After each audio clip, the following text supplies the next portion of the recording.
Hello, friends. This is Dave Hurwitz, executive editor at ClassicsToday.com, here with Hyperion's Romantic Piano Concertos, Volume 19, in the big box. Yes, that's the big box of the first 50 in the series. I mean, there's like hundreds of works in here. It's people you've never heard of, things that have never been played in billions of years, and they all seem to be worth hearing. I suppose, I don't know. I don't want to get ahead of myself. I see so often people hear something and they like it and they say, oh, so-and-so's the greatest composer in the world. Why isn't this piece performed? It's a masterpiece, bloopity, bloopity, bloop. And it's not. It just isn't. Part of the reason is that life is just too short. There's only room in the repertoire for so many pieces that people are really going to demand and remember. It doesn't mean that there isn't a lot of good music elsewhere. There is, obviously, and recordings are the place for it, I think. But boy, I would go to see any of these pieces live. I would. I mean, happily I don't have to because we have great recordings. In this case, we're talking about the Tovey Piano Concerto in A major, Opus 15, and Sir Alexander Campbell Mackenzie's Scottish Concerto. Oh, don't you love romantic nationalist pieces full of folk tunes? It's such a great idea because it absolves the composer from the necessity of having to come up with their own original thematic material when the stuff that's out there is just so much more attractive than anything they're going to come up with. And, this is a case in point. But let's start with Tovey. Now, I talk about Tovey all the time. Tovey was a brilliant, brilliant writer on music. That's what he's best known for, especially for his essays in musical analysis, which are actually elaborations of program notes he wrote when he was professor of music and conductor of the Reed Orchestra in Scotland for like millions of years. And he was an odd duck as well as being a brilliant musical guy. He had an undying, and some would say excessive, love for the great classics. The great classical composers could do no wrong. Everything that came afterwards was somehow inferior. He really, really loved that stuff, and that's evident in his own music. But I will say, his piano concerto it's a youthful work. It's about half an hour long, a little bit longer, maybe 33 minutes in this performance. It's an exciting piece. I have to give him credit. The thematic material is not perhaps the most interesting, but it has character. It has character in the sense that he once quoted his master Parry. Hubert Parry was his master. And he said, Parry used to say, what is the one thing we want to learn from the great composers but never can? And the answer is how to get out of a hole, because they never got into one. And he's kind of right. I mean, Parry was also supposedly a terrific teacher. I get that.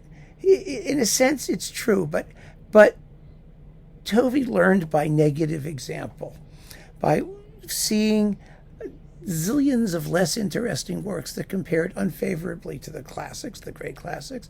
And one of the things he does in this concerto is absolutely a case in point. The opening movement is marked energetically. It starts with a bang, a little piano cadenza. The orchestra comes flying in and they're off to the races. And there's a beautiful, relaxed second theme. It's more lyrical, etc. I get it. But here's the thing. For 15 minutes, he sustains the music's energy.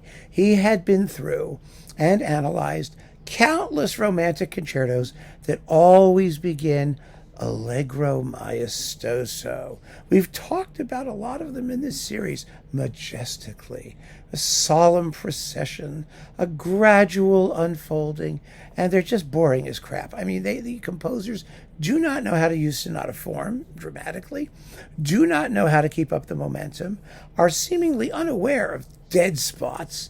I mean, Tovey got all of that, and he was determined to write a concerto that has no dead spots, and this one does not. Actually, later on, he wrote like a monstrous cello concerto and some other things that they have some dead spots.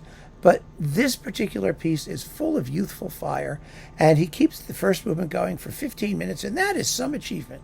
It really is. And the rest of it is fun, too. It's a lovely slow movement. And then a concluding march. The finale is actually a march. I mean, it's a thing. It has character. He knows where the pitfalls are, and he knows how to avoid them. So, while it may not be the greatest piano concerto in the world, it's extremely well wrought, very knowing. He knows how to keep it going, and that really counts for quite a bit, especially if the tunes aren't exactly top drawer all the way through. So, yeah, I mean, it's a worthy work, and it's just interesting hearing it come from somebody who was so knowledgeable. And, of course, he wrote this before all of that stuff happened, all of his essays and musical analysis and his professorial mode. But he had it. He got it. He knew how to do that. Now, the Mackenzie Scottish Concerto, like I said, is just fun. I mean, it's got good tunes, and they're glowingly scored. The piano writing is flashy and fabulous. There's nothing not to like. It really is very, very attractive. I suppose what makes something like this sort of considered to be a second rank compared to, say, for example, the Grieg Concerto. Let's take another example like that. The Grieg Concerto has tunes which also sound folkish, but they're original, at least as far as we know. They are sort of distilled essences of their folk-like models, and so compelling in their special harmonic twists and turns and melodic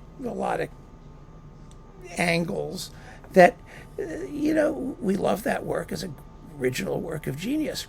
Mackenzie quotes pre-made tunes. I guess you could say that's a little bit on the cheap side, but my God, I would rather hear pre-made tunes that are wonderful than original tunes that are dreary. And Mackenzie's concerto is charming.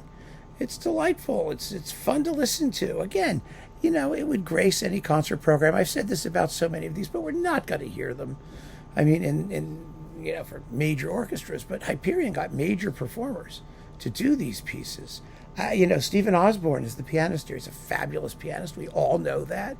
He's done extraordinary things in the basic repertoire with Messiaen, with Debussy, with all kinds of other stuff. He's a brilliant pianist, and he has these in his repertoire. So you would think that when you have a brilliant pianist who has these in his repertoire, maybe somebody someday will want him to play one of them. I doubt it, and it's a pity. But thank God that Hyperion had pianists of this caliber, and Martyn Brabbins, a spectacularly good conductor with the BBC Scottish Symphony, to present these pieces in virtually ideal form. So, yes, it's wonderful. It's lovely. It's totally enjoyable. The performances are terrific.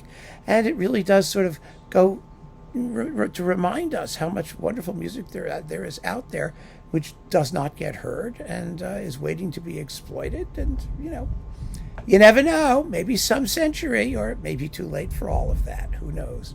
In the meantime, we have this, and we should be grateful. So keep on listening, friends. Thanks for joining me. Take care.